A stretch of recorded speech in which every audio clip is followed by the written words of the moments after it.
네, 이번 시간 제90회 전산회계 1급 문제, 기출문제 풀어보겠습니다. 처음에 수험번호, 문제 유형, 감독관 번호 나오고요. 1번부터 보죠. 다음 도매업을 영위하는 주한국의 자료에서 영업의 비용의 합계액은 얼마인가? 영업의 비용 보겠습니다. 복리후생비는 판관비죠. 감가상각비도 판관비입니다. 이자 비용은, 이자 비용은 대표적인 영업의 비용이죠. 외환차손도 영업의 비용입니다. 이게 영업과 관련 없는 거니까. 재고자산 감모손실인데 비정상적으로 발생했다면 이것도 영업의 비용에 해당이 돼요. 급여는 판관비죠. 그래서 150만원, 100만원, 150만원 합해서 400만원. 답이 1번입니다. 2번 보겠습니다.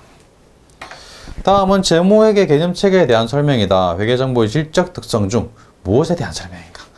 정보 이용자가 기업 실체의 미래 재무상태, 경영성과 순현금 흐름 등을 예상하는데 그 정보가 활용될 수 있는 능력을 의미한다. 예를 들어 반기 재무제표에 의해 발표되는 반기이익은 올해 연간이익을 예상하는데 활용될 수 있다. 예상하는데, 여기 키 포인트네요. 예측 가치를 말하네요. 오케이. 3번 보겠습니다. 다음 중 자본에 대한 설명으로 옳지 않은 것은 1번 이익잉여금을 자본 전입하는 주식 배당 시 자본금은 증가하고 이익금 감소한다. 주식 배당 해버리면 이익잉여금을 자본금으로 바꾸는 작업입니다. 그래서 자본금은 증가하고 이익금은 감소. 맞죠? 이익금을 자본금으로 바꾸는 거니까 맞습니다. 2번 주식 발행 초과금은 주식의 발행가액이 액면가액을 초과하는 경우 그렇죠? 액면 만원짜리 주식을 12,000원에 발행한다. 그럼 2,000원이 초과하는 금 2,000원이 주식 발행 초과금 맞습니다. 3번 기말 재무상태표상 미처분 이익잉여금은 단기 이익잉여금의 처분사항이 반영되기 전 금액이다. 미처분이니까 처분사항이 반영되기 전 맞죠? 처분사항이 반영돼 버리면 또 이름이 달라지는 거죠. 맞습니다. 다음에 4번 보겠습니다. 주식 배당과 무상증자는 순자산의 증가가 발생한다. 주식 배당을 해버리면 주식 배당은 여기서 말씀드린 것 같이 이익잉여금을 자본금으로 전입하는 겁니다. 순자산하고 증가 감소 없어요. 자본금 전액 자본 총액은 그대로입니다.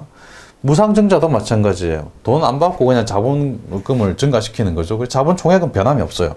증가 발생 안 합니다. 답이 4번입니다. 다음 문제 보겠습니다. 4번 문제죠. 다음 사항 중 재고자산에 포함되는 금액은 얼마인가? 단 미착 상품은 모두 매입하는 상품으로 운송 중에 있는 것으로 가정한다. 운송 중. 보겠습니다. 미착 상품 도착지 인도 조건이다. 아직 도착 안 했어요. 도착해야 구입한 것으로 봅니다. 그래서 아직 매입하는 상품이니까 도착해야 매입하는 거죠. 이건 우리 게 아닙니다. 도착해야 우리 거예요. 미착 상품 선적지 인도 조건. 선적지 인도 조건은 도착하지 않아도 배에 실기만 하면 우리 거죠. 5만원 우리 거 맞습니다. 위탁 상품 수탁자 창고에 보관 중이에요. 아직 수탁자가 팔지 않았나 봐요. 우리 거죠. 팔아야 팔린 거지. 수탁자 창고에 보관되어 있는 동안에는 우리 창고에 없더라도 우리 거 맞습니다. 시성품 구매의사 표시가 없기 때문에 구매의사 표시가 있을 때까지는 우리 거예요. 그래서 3개 합하면 15만원. 답이 3번입니다. 5번 보겠습니다.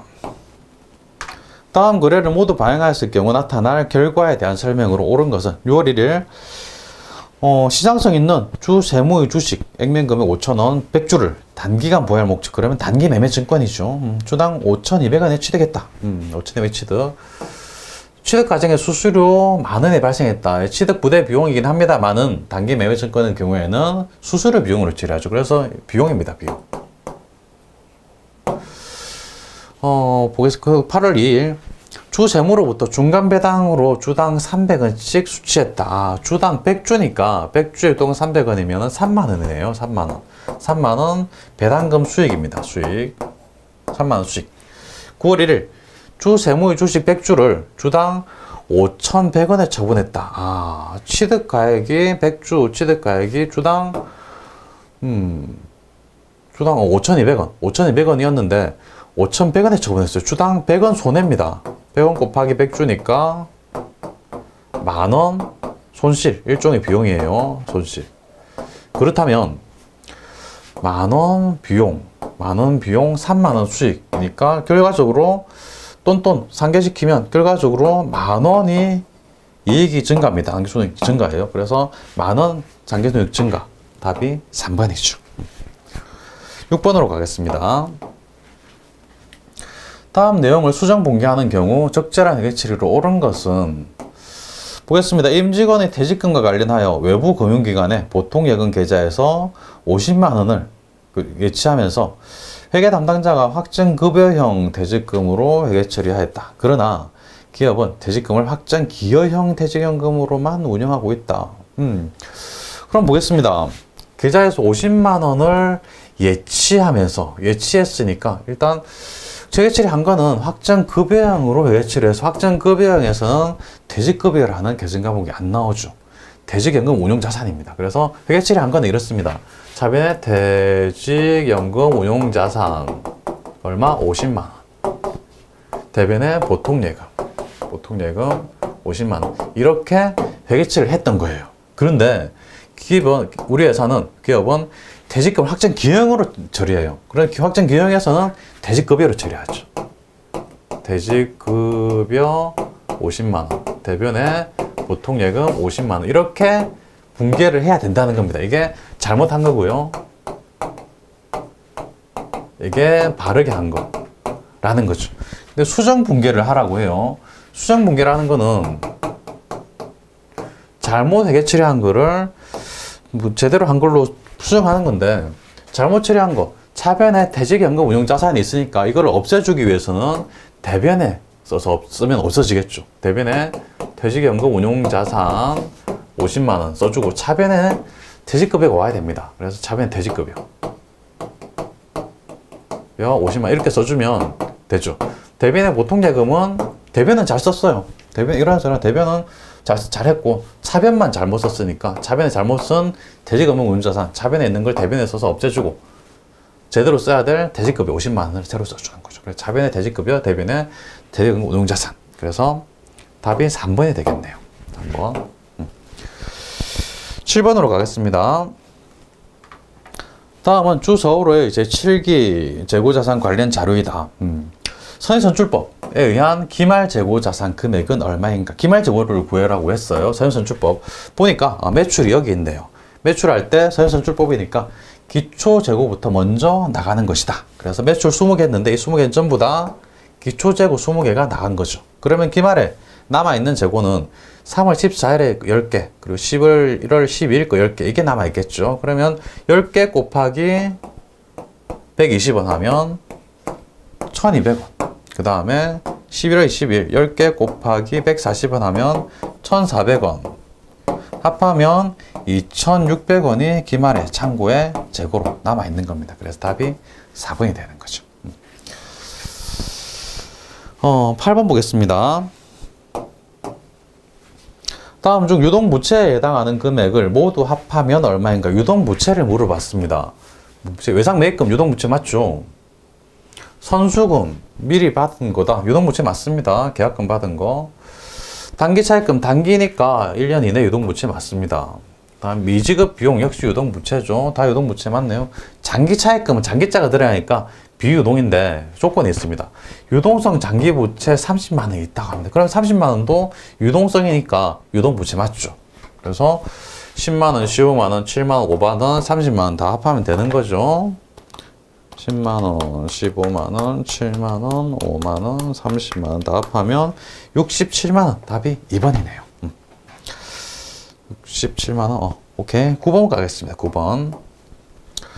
회사는 제조간접비를 직접 노무 시간을 기준으로 배부를 하고 있습니다. 당해 제조간접비 배부 차이는 10,000원. 과대 배부. 단기 말 현재 실제 제조간접비 발생액이 4만 원이고 실제 직접 노무 시간이 2,000시간일 경우 예정 배부율을 구하라고 합니다. 문제가 조금 어렵긴 해요. 그래도 일반적으로 이 배부에서 나오는 문제가 나온다면 이렇게 출제가 되는 경우가 좀 있습니다. 보죠. 일단 제조간접비를 직접 노무 시간에 따라 배부하고 있고요. 제조간접비 배부 차이가 10,000원 과다 배부. 그러면 실제 발생액이 4만 원인데 10,000원 과다 배부했으니까 배부액은 5만 원인 거죠. 실제가 4만 원인데 10,000원 과다 배부했다. 그러면 10,000원 더 5만 원이 되는 거죠. 배부액이 5만 원입니다. 실제 직접 노무 시간이 2,000시간이다. 2000시간에 어느 얼마를 배부 기준으로 곱하면 배부율 얼마를 곱하면 5만원이 된다는 이야기입니다. 5만원. 그러면 배부율을 구할 수 있겠죠. 5만원 나누기 2000 하면 됩니다. 5만원 나누기 2000 하면 25. 배부율은 시간당 25원. 그래서 답이 1번이 되는 거죠. 25. 10번 보겠습니다. 종합원가 계산 방법과 개별원가 계산 방법에 대한 내용으로 올바르게 설명된 것은 핵심 과제가 종합원가 계산은 제조간접 배분 아니죠. 제조간접비는 개별원가에서 나오는 단어고요. 완성품 완산량은 종합원가 계산에서 나오는 단어입니다. 바뀌었고요. 업종 건설업, 아파트 같은 거 굉장히 비싸죠. 굉장히 비싸기 때문에 건물마다 개별원가로 계산하는 게 좋습니다. 식품 제조업은 대량 생산, 그래서 종합원가고요. 서로 바뀌었고요. 3번 원가 집계, 공정부음 이런 말이 있으면 종합원가 맞죠. 개별 말이 있으면 개별원가 이렇게 통하는 거죠. 그래서 답이 3번입니다. 4번 강장점, 정확한 원가 계산은 개별원가의 장점이고 경제성, 편리하다, 대량으로 한다. 그럼 종합원가. 그렇죠. 답이 3번입니다. 11번 보겠습니다. 다음은 원가 개념에 대한 설명이다. 공인중개사 수험서 구입비 5만원은 어떤 원가를 의미하는가? 보죠. 공인중개사 자격시험을 위해 관련 수험서를 5만원에 구입하여 공부하다가 진로를 재무회계 분야로 전환하면서 전산재무회계 자격증 수험서를 4만원에 새로 구입했다. 그러면 과거에 공인중개사 시험을 위해서 5만원짜리 수험서를 구입한 이거는 과거에 어떤 생각을 한 걸 뿐이에요. 새로 생각한 거는 전산재무회계입니다. 옛날에 내가 공인중개사 시험을 공부한 적이 있다 이런 거는 옛날에 지금의 의사결정과는 별로 상관이 없어요. 그래서 이 5만원은 과거의 거다. 그래서 매몰원가에 해당합니다. 지금의 의사결정과는 크게 상관이 없다는 거죠. 12번 보겠습니다. 다음 중 원가에 대한 설명으로 가장 옳지 않은 것은 1번 직접 재료비는 기초원가. 그렇죠. 기초원가, 직접원가, 기본원가는 직접 재료비, 직중노비 두 개를 말하는 거죠. 맞습니다. 2번 매몰원가는 의사결정에 영향을 미치지 않는다. 맞죠. 매몰원가는 과거의 원가다. 3번 고정원가는 조업도의 변동에 관계없이 총원가가 일정, 그리고 총원가는 일정합니다. 단위당 원가는 감소하겠죠. 4번 직접원가란 특정 원가 직접 대상에 추측할 수 있는 게 직접원가죠. 간접원가가 추측할 수 없는 거죠. 그래서 답이 4번입니다. 13번으로 가겠습니다. 다음 중 부가세법상 재화 공급 시기에 대한 설명으로 옳지 않은 것은 시기입니다. 1번 상품권을 외상으로 판매하는 경우에는 외상 대금의 회수일을 공급 시기로 본다. 상품권을 외상으로 팔았을 때 외상 대금 회수 이것도 상품권에 대한 회수인 그에 돼버립니다. 상품권의 공급 시기는 상품권을 판매했을 경우에는 상품권을 판매했을 때가 아니라 상품권이 해당 재화와 교환될 때 그때 수익을 인식하는 거죠. 그래서 공급 시기도 상품권이 해당 재화와 교환될 때 대금 회수일이 아니라 해당 재화와 상품권이 교환될 때를 말하는 겁니다. 그래서 답이 1번 틀렸습니다. 2번 폐업 전에 공급한 재화의 공급 시기가 폐업일 이후에 도래하는 경우에는 폐업일 맞습니다. 3번 반환조건부 판매의 경우 그 조건이 성취되거나 기한이 경과되어 판매가 확정될 때 맞죠? 조건이 있으면 조건이 성취돼야 된다. 4번 무인 판매기를 이용하여 재화를 공급하는 경우에는 당해 사업자가 무인 판매기에서 현금을 인취하는 때, 요즘은 꺼내는 때인데 꺼내는 때나 인취하는 때나 뭐 똑같습니다. 의미가 같아요. 그래서 맞고 답이 1번이죠. 14번 보겠습니다. 다음 중 부가세법상 명세율과 면세에 대한 설명으로 옳지 않은 것은 1번 면세사업자는 부가세법상 납세 의무자가 아니죠. 부가세법상 납세 의무자가 아니고 소득세법 또는 법인세법상 납세 의무자입니다. 맞고요. 2번 면세사업자가 영세율을 적용받고자 하는 경우에는 면세포기 그렇죠. 면세사업자는 영세율을 적용받을 수 없습니다. 그래서 면세포기를 해야 영세율을 적용받을 수 있어요. 3번 영세율은 부가세 부담이 전혀 없는 완전 면세 제도다. 그렇죠. 영세율은 완전 면세, 면세는 부분 면세. 맞죠. 4번 면세 제도는 소비주가 가치 원칙. 그럼 이건 영세율에 관한 겁니다. 부가세 역진성 완화하는 면세 맞죠. 소비주가 가치 원칙에서 틀렸네요. 답이 4번이네요. 15번 보겠습니다. 당사는 우리 회사죠. 우리 회사 5월 1일부터 5월 31일까지 공급한 금액을 모두 합산하여 작성 연월일을 5월 말일자로 세안계산서를 발급하였다. 세금계산서는 언제까지 발급해야 되나? 월합 세금계산서를 말해요. 한 달 몽땅 거래를 같이 말일자로 세금계산서 발행할 때는 다음 달 10일까지입니다. 6월 10일까지가 되는 거죠. 그래서 답이 2번입니다. 여기까지 하고 실무 들어가겠습니다.